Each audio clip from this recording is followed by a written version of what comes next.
Монгол орны хэсэг уулуурхайг улсын стратегийн гол салбар хэмээн хамаг анхаарлаа төвлөрүүлж байсан бол эдийн засгийн хүндхэн шалгуур бүхий сүүлийн жилүүдэд сая нэг улс орны онцлогтой тохирсон хөдөө аж ахуй, мал аж ахуйг стратегийн салбар хэмээн онцлон авч үзэх болоод байна.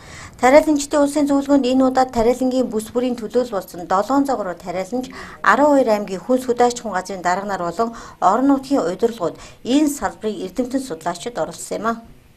Энэ жил бол бас манай яамны зүгээс бидэнд одоо хөнгөлөлтөөр одоо энэ бордоог бол одоо нэлээд хөнгөлж 60% хөнгөлт үзүүлж ингэж бидэд өгөх гэж байна.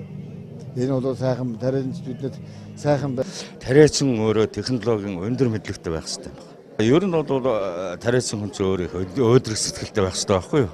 Өөдрөг сэтгэлтэй. Ер нь тэгээ айгүй сайхан хөдөлмөр шүү дээ өөрөө. Дандаа цэнгэг агаарт явна. Нар усанд байна.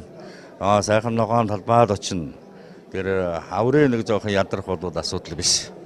Өнгөрсөн жилийн цаг уурын шалгуураас үүдэлтэй энэ хаврын тариалалд учраад байсан хүндрэлийг давах хөрөнгө санхүүгийн асуудлыг засгаас шийдвэрлэж өгсөн тариаланчид талархалтай хандаж байлаа.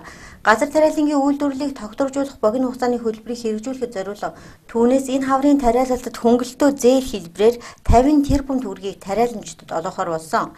Шийдвэрийн шатанд байсан уг асуудал энэ 7 хоногоос ажил хэрэг болохоор болсон таата мэдээг улсын зөвлөгөөний үеэр дуулгасан.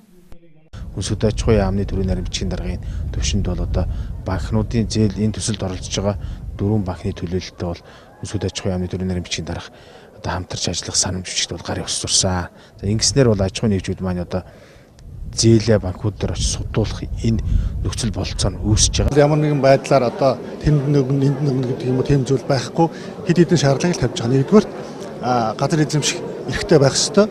Хоёрдугаарт одоо өнгөрсөн 2-3 жилийн хугацаанд одоо доктортой тариалт хийсэн байх ёстой.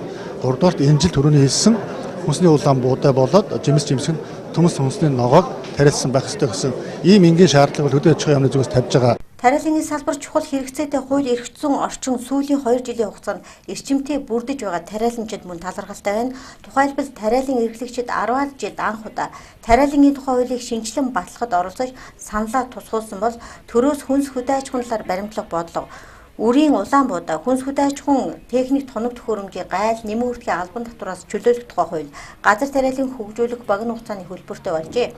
Тариалангийн тухай хуулийн шинжилсэн найруулгаар гэхэд тариаланчид тариалангийн газраа барьцаалсан банкнаас зээл авах боломж бүрджээ. Газар эзэмших эрх нь өмнө нь бол 15 жил гэж өгчээсэн бол одоо 40-оос доошгүй жилээр өгж байгаа. Энэ өөрөө эргээд би одоо энэ хөрсөн дээр тариалан эрхэлж байгаа. Дараа нь үр хүүхэд маань үргэлжлүүлээд энэ тариалан эрхлэх болно. Тийм учраас энэ хөрснийхөө сайжруулахын тулд технологийн дагуу тариалахын тулд би бас анхаарай гэдэг энэ өөрсдийнх нь хүсэл эрмэлзэл нь илүү болно гэж харж байна.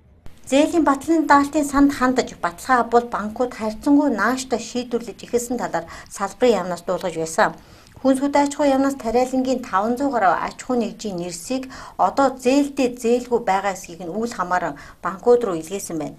Тариаланчид энэ жил 386.3 мянган тонн үүр тариа, үүнээс 361.8 мянган тонн буудаа, 168 орчим мянган тонн төмөс, 85.7 мянган тонн хүнсний ногоо, 33 мянган тонн тижээл, 20.2 мянган тонн тосны болон сэлгээний ургамал, 3.5 мянган тонн жимсгэн хураан авахар хаврын тариалалтаа эхлүүлэхийн өмнөхөн ийхүү улсын хэмжээний зөвлөгөөнөө хийсэн юм а.